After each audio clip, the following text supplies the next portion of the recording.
Hello there. In this video, I want to talk about married veterans splitting up the entitlement. So this would be two married veterans together where they're both VA eligible and splitting up the entitlement. This is kind of a rare situation in a VA home loan. Most of the time, we just use one entitlement, and it can be either one because you can use both credit reports. You can always do a joint application with both incomes, both credits. But sometimes you do want to split the entitlement. So in this video, I want to talk a little bit about why this occurs. So before I do that, I want to tell a quick story. So right now, I've got this deal I'm closing. It's a $710,000 house. And they both have issues on the entitlement. So one had a prior foreclosure that was over 10 years old. And so if we put on his entitlement, then they'd have to bring down payment because we're over on entitlement. And then the other borrower has the current home on it. And so and they're going to sell the home after they close. So we put on her entitlement, they would be over. So either way, they'd be over. And so I came with a solution. I was like, well, we can actually split the entitlement. And sure enough, it makes the numbers work. And now they don't need to bring the money to closing. They make decent money, but why bring money to closing if you don't have to? They have lots of money invested in the markets, and let's just keep it in the market, which is where they wanted to keep it. And so it's a win-win scenario for everybody.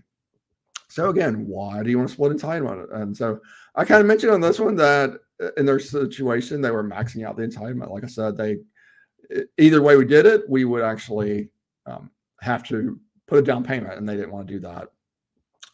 Additionally, in certain cases, it can save money. So maybe the borrower that is exempt from a funding fee, maybe they would be maxing out the entitlement, and then the other borrower that does have a funding fee due does not have maxed out entitlement.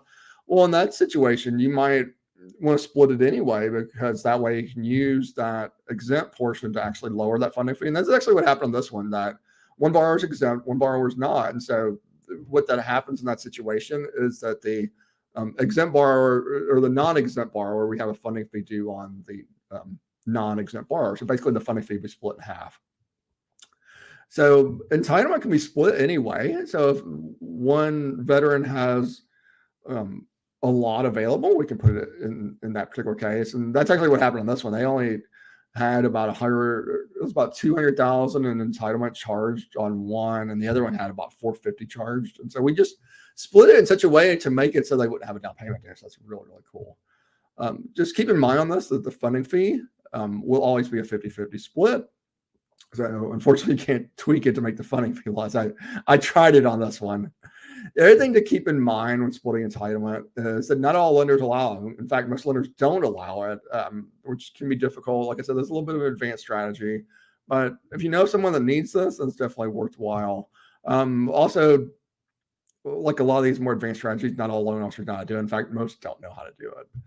So that is a little bit about split entitlement. I know it can be very confusing, but if you have any questions, feel free to give me a call. My number is 937-572-3713. Also, we reach at scarpero.com. Talk to you soon. Bye.